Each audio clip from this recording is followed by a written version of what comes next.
Comme ça, le spectateur se rendra compte tout de suite que le livre a été relié avec de la véritable peau d'humain.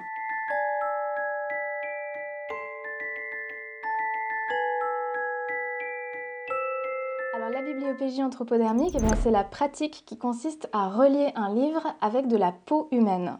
Alors la peau peut être traitée de différentes façons. Parfois elle est tannée, comme un cuir normal, et dans ces cas-là, le profane ne fera pas la différence entre de la peau humaine ou de la peau de porc ou de la peau de bœuf. Et puis parfois, le relieur a envie qu'on voit immédiatement qu'il s'agit de peau humaine. Et dans ces cas-là, on va utiliser un traitement un petit peu différent qui s'appelle le rinçage. Ça va juste permettre d'équilibrer la peau, de la rendre stable dans le temps, en fait, d'enlever les bactéries, les grandes masses de gras qui se situent sous l'épiderme pour pouvoir la conserver. Mais ça ne va pas changer ni la couleur ni la texture. Et puis dans ces cas-là, on a aussi un autre petit truc, c'est qu'on préfère prendre des fragments où on comprend immédiatement qu'il s'agit d'un torse humain. Donc on laisse le téton sur la reliure. Alors on voit apparaître les premières reliures dès le XVIIe, XVIIIe siècle, mais ça reste une pratique qui est très sporadique à cette époque-là. Donc c'est une pratique qui prend réellement son essor au XIXe et début du XXe siècle, surtout en France, en Grande-Bretagne et aux États-Unis d'Amérique. Mais il faut savoir que ça peut concerner des ouvrages plus anciens. Disons qu'à cette époque-là, il y a véritablement un engouement pour la reliure. Donc la mode, c'est de prendre des ouvrages qui sont très anciens, qui sont très précieux, et d'y ajouter une reliure encore plus précieuse. Donc on a des ouvrages bien antérieurs qui vont être reliés en peau humaine au 19e et 20e siècle. Par exemple, l'ouvrage relié en peau humaine le plus ancien, c'est une Bible médiévale qui est datée entre le XIIIe et le XIVe siècle et qui est conservée à la Bibliothèque nationale de France. C'est une pratique qui est relativement rare quand même. C'est vrai que j'ai fait un inventaire qui répertorie à ce jour 138 volumes soi-disant reliés en peau humaine. Pour faire cet inventaire, j'ai regardé à la fois la bibliographie et puis les journaux de l'époque, les journaux spécialisés dans la bibliophilie, mais aussi les journaux spécialisés dans les curiosités, la criminalité, etc. Donc 138 volumes sur finalement un siècle et demi de pratique intense, c'est très très peu. Alors je me doute qu'il doit y en avoir encore que je ne connais pas dans les collections privées. D'ailleurs, s'il y a des propriétaires qui nous regardent et qui ont un doute, n'hésitez surtout pas à contacter Futura Science. Mais même s'il y a certains qui sont passés entre les mailles du filet de mon inventaire, ça reste quand même une pratique relativement rare. Et en fait, c'est le but que ce soit rare, puisque ça apparaît dans un espèce de mouvement où l'élite intellectuelle et bourgeoise souhaite poser, montrer au grand jour son élitisme, ses moyens financiers. Donc c'est une pratique qui est faite pour être rare, puisque c'est là que va se cacher toute la préciosité de l'ouvrage. Il y a un mouvement pendant le 19e siècle et le but, c'est véritablement de relier les livres les plus précieux qu'on a dans sa bibliothèque de manière la plus bizarre possible. Il y a une surenchère de bizarreries à cette époque, donc on va choisir plein de matériaux parfaitement improbables et précieux et exotiques. Donc ça peut être de la soie de Chine, ça peut être de la peau de kangourou ou de la peau d'autruche, ou ça peut être de la peau humaine. Et à ce sujet, il y a l'éditeur Holbrook Jackson qui qualifie d'ailleurs le mouvement de dandysme bibliopégique. C'est-à-dire que le livre relié bizarrement va devenir un accessoire de mode, au même titre que la canne des beaux messieurs par exemple. Il y a plein de bonnes raisons, de bonnes et de mauvaises raisons pour utiliser de la peau humaine pour relier un livre. Bon, d'abord, un livre qui est relié en peau humaine, c'est beaucoup plus qu'un livre. Ça devient un objet d'art, un art très subversif, mais toujours un art global. On se rend compte que dans les livres reliés en peau humaine, il y a un souci du détail permanent.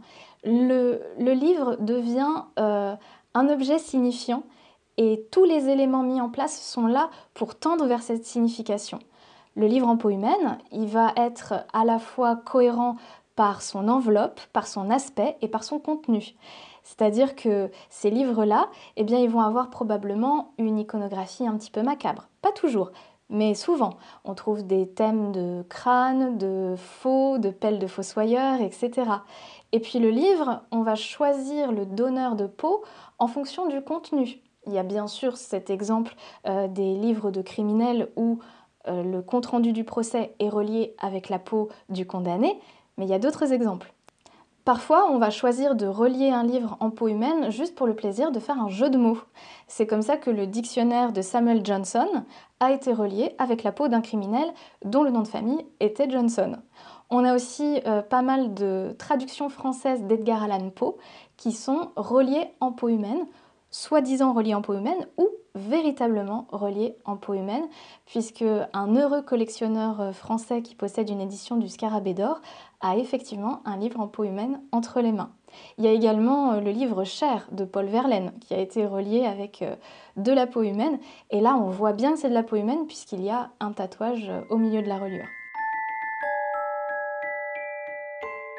On connaît très peu l'identité des donneurs de la peau et on connaît assez peu également l'identité des collectionneurs maintenant, c'est quelque chose qui s'est un peu perdu.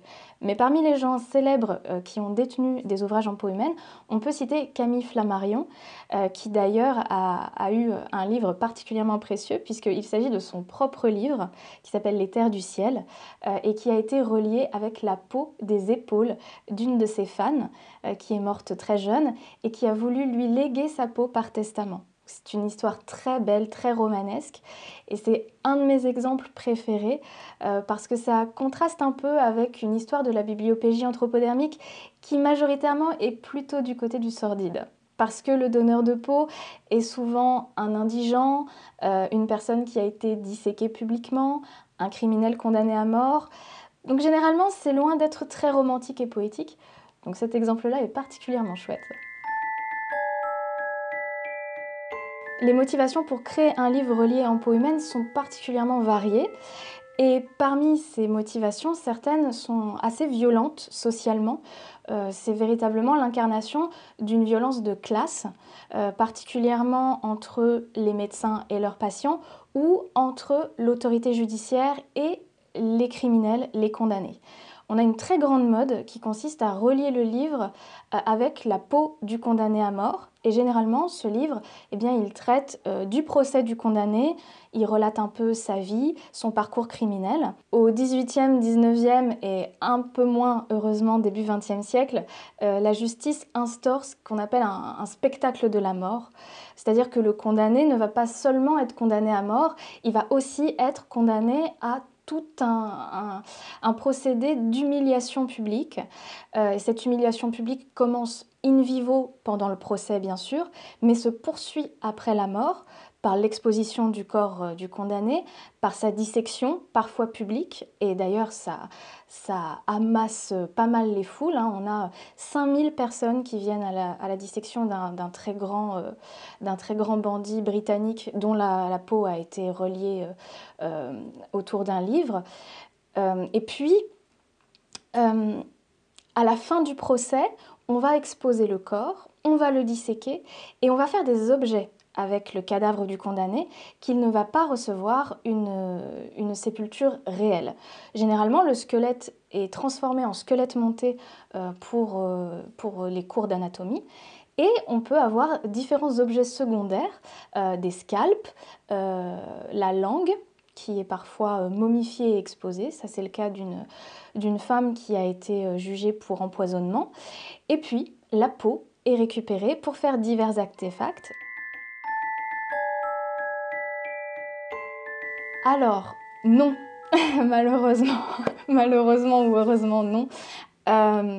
C'est très difficile maintenant, avec les précautions sanitaires qui sont demandées aux pompes funèbres, de faire ce qu'on veut des corps humains, il faut le savoir. C'est très difficile de récupérer ne serait-ce qu'un petit peu de cendre pour créer un objet reliquaire, etc. Ce sont des choses qu'on a le droit de faire au Japon, mais qu'on n'a pas le droit par exemple de faire en France. Et comme je vous l'ai dit, la France, c'est véritablement le berceau de la bibliopégie anthropodermique. Donc même si on voulait renouer avec cette belle tradition, juridiquement parlant, on ne pourrait pas. Pour savoir si un livre est relié en peau humaine, il y a différents procédés d'analyse qui sont mis en place. Alors avant, on utilisait uniquement l'observation, parce que c'est vrai que la peau humaine n'a pas exactement la même organisation que la peau d'autres animaux. L'organisation des follicules pileux est différente. Donc théoriquement, par la simple observation macroscopique, à l'œil nu ou avec une loupe, on devrait pouvoir distinguer le cuir humain du cuir animal. C'est théorique et dans la pratique, c'est pas si simple. Déjà parce que le processus de tannage modifie un peu l'apparence de la surface de la peau. Et puis parce que c'est quelque chose de très subjectif. Il s'agit de savoir si les follicules pileux sont en triangle ou en losange. Donc, c'est pas très scientifique tout ça. Heureusement, de nos jours, on a maintenant des analyses physico-chimiques qui permettent réellement d'obtenir un résultat fiable. Il y a évidemment les analyses ADN. Le problème des analyses ADN, c'est que la contamination de l'échantillon est extrêmement facile et qu'en plus les analyses sont très coûteuses. Donc généralement, on utilise plutôt des analyses peptidiques, c'est-à-dire des analyses des protéines animales. L'avantage, c'est que ces protéines animales sont très stables dans le temps, contrairement à l'ADN, et que visiblement, elles sont très résistantes au processus de tannage. Donc c'est un procédé qui est très peu coûteux et relativement fiable. C'est extrêmement difficile en fait de porter un jugement moral sur cette pratique au sens large.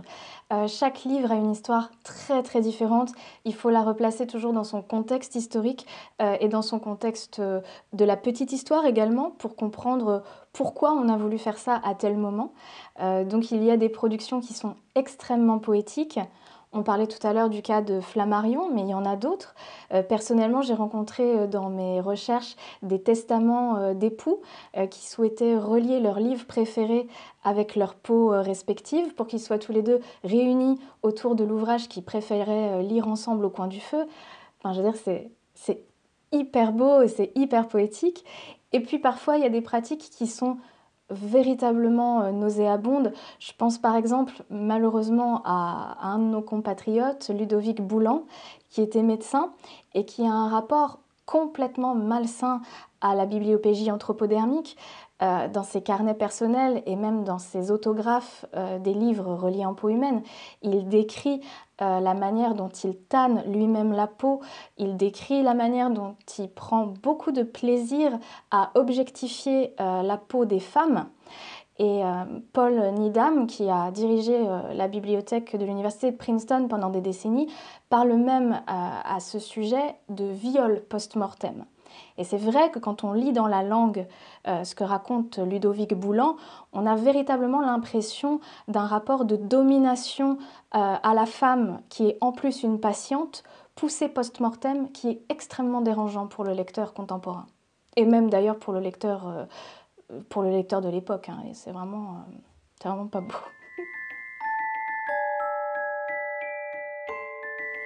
Pour cette question, j'ai beaucoup réfléchi parce qu'il y a beaucoup d'ouvrages reliés en peau humaine qui sont absolument sublimes. Ils ont tous des histoires exceptionnelles. Alors attention, si vous êtes collectionneur et que vous voulez acheter un livre en peau humaine, sachez quand même que plus l'histoire est rocambolesque, plus il y a de chances que ce soit un faux. Mais je vais vous parler d'un vrai, moi, parce que il y a eu une très grande analyse de volume qui a été faite et maintenant on sait mieux quels sont les faux et quels sont les vrais. Donc je me suis dit que j'allais choisir un vrai pour cette question. Mon ouvrage préféré relié en peau humaine, il a été vendu en 2014 à Drouot. Il s'agit des mémoires de Louis Marius Rambert. Alors Louis Marius Rambert, c'est un petit voyou qui n'a pas vraiment eu de chance et qui s'est retrouvé dans un cambriolage qui a mal tourné. Et malheureusement, 2 personnes ont été tuées lors de ce cambriolage. Il a donc été condamné à mort en 1932, mais sa peine a été commuée un an plus tard en peine de prison à vie. Et puis, il a rencontré le docteur Jean Lacassagne.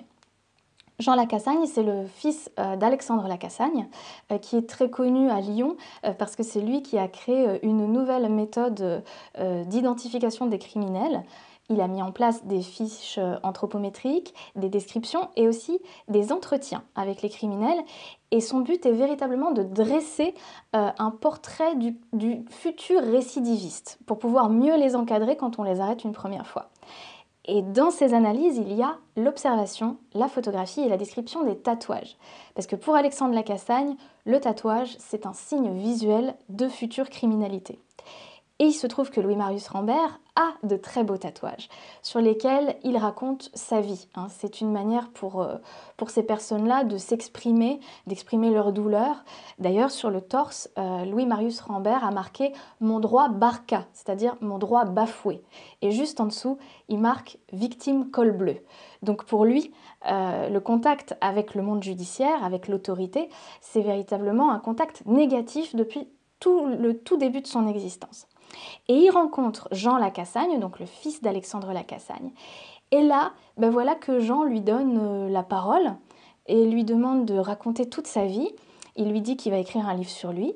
Et d'ailleurs, c'est le cas, puisque c'est ce fameux livre relié avec la peau de Louis Marius Rambert.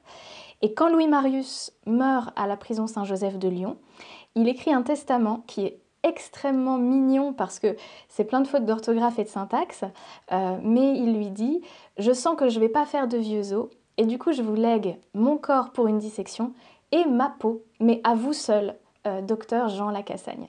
Et on sent vraiment en fait qu'il s'est créé entre les deux hommes une complicité.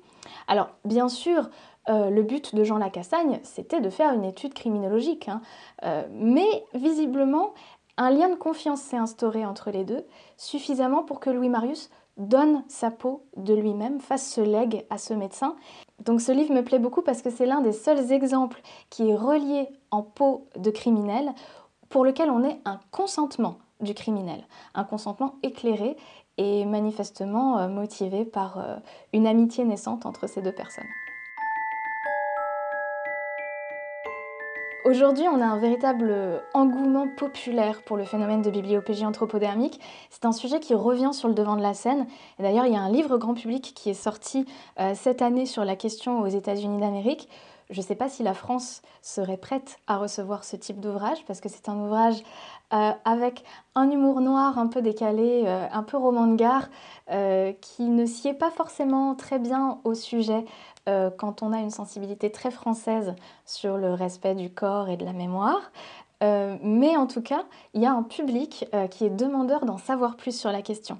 En revanche, la cote des livres reliés en peau humaine est en train de baisser. Autant au XIXe siècle, c'était un objet de prix que se payaient les dandys, l'élite littéraire pour montrer qu'ils avaient une aisance financière et de la culture. Autant maintenant, quand on voit des livres en peau humaine sortir sur le marché de l'art, généralement, ils ont peu de succès. Il semble que le collectionneur contemporain soit un peu rebuté par la nature humaine du cuir.